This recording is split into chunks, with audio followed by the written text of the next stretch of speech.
கிட்ட வீட்டுக்குள்ள இருக்கா, நமக்கு ஏன் இந்த பிரச்சனை வருது, குலதெய்வம் ஏன் தெரிஞ்சுக்கணும் அப்படின்னா, குலதெய்வம் வந்து நம்ம முன்னோர்கள். அந்த முன்னோர்கள்ல வழிபடுறதுதான் குலதெய்வம். அந்த நம்ம வீட்டுல வந்து ஒரு பெரியவங்க ஒரு 4 பேர் இருக்காங்க. அந்த பெரியவங்க 4 பேர்த்துல அந்த ரொம்ப மூத்தவங்க இருப்பாங்க. அந்த மூத்தவங்களை மதிக்காம நம்ம மற்ற வேலைகள் செஞ்சோம்னா அது நமக்கு புண்ணியமே கிடையாது.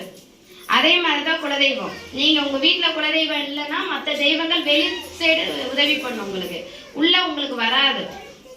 ஏன்னா குலதெய்வ அனுமதி இல்லாம எந்த தெய்வமுமே அந்த வீட்டுக்கு கால் வைக்காது. உங்க பெரியவங்க, உங்க வீட்டுல ஒரு 4 பேர் பெரியவங்க இருக்காங்க. அந்த 4 பேர்த்துல ஒரு மூத்தவங்க இருக்கிறாங்க, மீதி நான் 3 பேர் என்னை நான் வீட்டுக்கு போகும்போது வாங்கம்மான்னு என்னை கூப்பிடுறாங்க. அந்த ஒருத்தவங்க, அந்த மூத்தவங்க மட்டும் என்னை வரவே, அவங்க மூஞ்சி இழுத்துட்டு போயிட்டாங்க. உங்க வீட்டுல நான் தண்ணி கூட குடிக்க மாட்டேன். ஏன்னா அந்த 4 பேர் சந்தோஷமா இருந்தாதான் அந்த வீட்டுல நான் வந்து தண்ணி குடிக்க முடியும். அதே மாதிரிதான் அந்த குலதெய்வம் உள்ளுக்கு வரணும், மூதேவி வெளியே போயிடணுங்கிறதுக்காகத்தான் எலுமிச்சங்காயை கட்டி வைக்கிறோம். நிறைய வீட்டுல அதை கட்டுறது இல்லை. ஹவுஸ் ஓனர் திட்டுவாங்க, வாடகை வீட்டுல இருக்கோம், எங்க ஏதாவது கொண்டு வந்து கட்டுறாங்கன்ட்டு. ஏன் அவங்கவுங்க நம்ம இருக்கிறோம், நம்ம பாதுகாப்புக்கு தான் நம்ம கட்டுறோம்.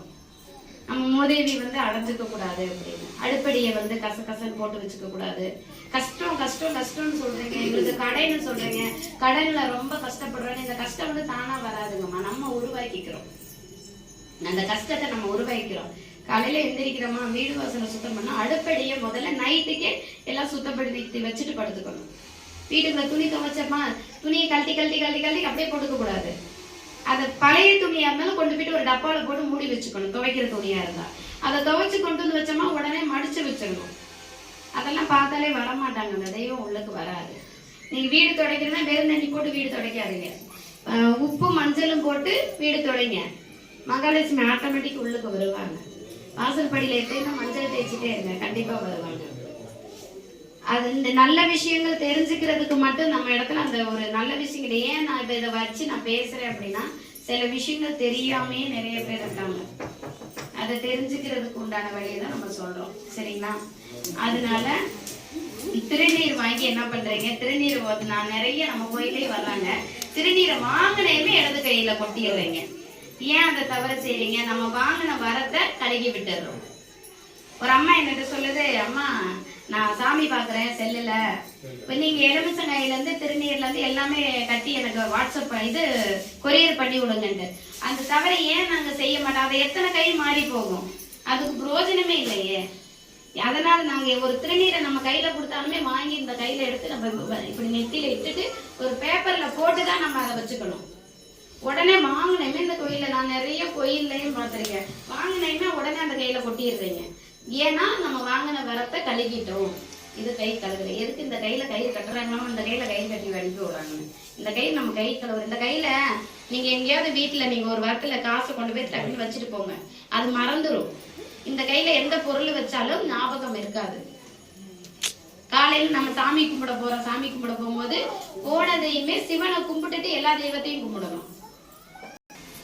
நிறைய விஷயங்கள் வந்து தேர்ந்து சொல்றான், அம்மா பாருங்கம்மா அவங்க எல்லாம் பாருங்க ஐபோன் வச்சிருக்காங்க அப்படின்ட்டு. ஐபோன் வைக்கிற அளவுல ஆயிட்டாங்க. ஏன்னா நம்ம அவங்கள வளர்த்தி விடுறோம், நம்ம இன்னும் தாழ்ந்துதான் நிக்கிறோம். கஷ்டங்களை நம்ம கொண்டுட்டு போறதுக்கு எந்த அளவுக்கு கடன் இருக்கு, கடன் பிரச்சனை அப்படின்னா நம்ம கடனை நம்ம தான் உருவாக்கிக்கிறோம். ஏன்னா நம்ம அதை வழிபடுறது கிடையாது சரியான நிலையில. அதுக்காக தான் சரி எல்லாம் அவங்கவுங்க பிரச்சனைகளை வாங்க, எல்லாம் அவங்கவுங்க பிரச்சனைகளை நினைச்சு இந்த டைம் நாங்க வந்திருக்கோம், அடுத்த டைம் எங்களுக்கு சரியாகி கொடு அப்படின்னு சொல்லி மனசார வேண்டிக்கங்க. வேண்டி ஒரு 10 நிமிஷம் சாமியை தரிசிச்சுட்டு பூஜையை ஆரம்பிச்சுக்கலாம். தேங்காய் பழம் ஏன் நம்ம வாங்கி உடைக்கிறோங்கிறத சொல்றேன். இன்னைக்கு காலையில நான் ஒருத்தவங்க வரலட்சுமி நோம்பிக்கு போனோம். அங்க போனதையுமே அம்மா தேங்காய், நான் ஒரு ஐயர் சொன்னாரு தேங்காய் உடைக்க கூடாது, இது நம்ம சாமி கும்பிடும் போது தேங்காய் உடைக்க கூடாது அப்படின்னு சொன்னாங்களாமா. அந்த நோம்பு வீட்டுல கும்பிடும் போது அந்த தேங்காயே நம்ம உடைக்கிறோம். எதனால கோயிலுக்கு போனா பூஜை ஜாமான் வாங்கிட்டு போறோங்கிறதுக்கு காரணம் சொல்றேன், கேட்டுக்கங்க. ஒரு சிலவங்க அந்த தேங்காய் நல்லா உடைஞ்சிச்சுன்னா ஓ நம்ம வீட்டுல எந்த பிரச்சனையும் இல்லை அப்படிங்குவாங்க. அதுல கொஞ்சம் கோணமானலாம் இருந்துச்சுன்னா நம்ம வாழ்க்கை அப்படிதான் இருக்க மாட்டிருக்கு அப்படிங்குவாங்க. அழுகி போயிடுச்சுன்னா ஐயா அவ்வளவுதான் நம்ம இப்படிதான் இருப்போம். அழுகி போடுச்சுன்னா நல்லது, நம்ம பிரச்சனைகள் அதோட முடியுதுன்னு அர்த்தம். கோண மணலா இருந்துச்சுன்னா நம்ம வாழ்க்கை வந்து அந்த அளவுக்கு நெரிசலா நிக்குது அப்படின்ட்டு. அதே நல்லா மட்டமா இருந்துச்சுன்னா சமமான நிலையில போய்கிட்டு இருக்குன்னு சொல்லுவாங்க. தேங்காய் ஏன் உடைக்கிறோம்னா நம்ம பிரச்சனைகள் சரியாக்கி கொடுக்கறதுக்கு அதை உடைக்கிற சத்தம் கட்டு உடைச்சு கொடுக்கும். நம்ம பிரச்சனைகளை உடைச்சு கொடுக்கறதுக்காகத்தான். அப்ப அந்த நோன்பு செய்யறீங்க, அந்த அந்த பூஜையை நம்ம பயிரும், நம்ம பிரச்சனைகளை அதை தீர்த்து கொடுக்குது, அதை உடைச்சு கொடுக்கறதுக்காகத்தான் அந்த தேங்காய் உடைக்கிறோம். அதனாலதான் எந்த பூஜை நம்ம வாங்கிட்டு போகணுமா 100 ரூபாய் செலவா அப்படின்னு நினைக்கிறோம். அது கிடையாது. நாங்களே இதனால ஏன் நாங்க பூஜை ஜாமான் நீங்க கொடுத்தாலும் நாங்க தேங்காய் திருப்பி கொடுக்க மாட்டேங்கிறோம்னா, அதுல பாருங்க எண்ணெய் எரிச்சு வச்சிருக்கோம். அந்த எண்ணெய் தான் நாங்க தீபம் போட்டிருக்கோம். உங்க பிரச்சனைகள் அந்த எண்ணெயில எரியுது, தீபத்துல எரிஞ்சிட்டு இருக்கு. அதனாலதான் அந்த தேங்காய் நம்ம கோயிலுக்கு போகும்போது தேங்காய் வாங்கிட்டு போறதுக்கு காரணம் இதுதான். நம்ம காசுக்காகவும் நம்ம போயிட்டு வாங்கி கொடுக்குறோம் எல்லாத்துக்கும் பேருக்கு இல்லை. நம்ம பிரச்சனையில எதுக்கு நம்ம ஒரு வாங்கி கொடுத்ததையுமே ஐயோ நமக்கு எல்லா பிரச்சனையும் சரியாயிடணும் அப்படின்னு கும்பிடுறோம். அதுக்காக தான். அதே மாதிரி ஒரு சாமி எது செய்யறீங்க பிடிக்கிறீங்க அப்படின்னா, ஒரு கெட்ட விஷயங்கள் வீட்டுல இருக்கு அப்படின்னா நீங்களே உங்க குலதெய்வத்தை வச்சு சரி பண்ண பாருங்க. சரிங்களா?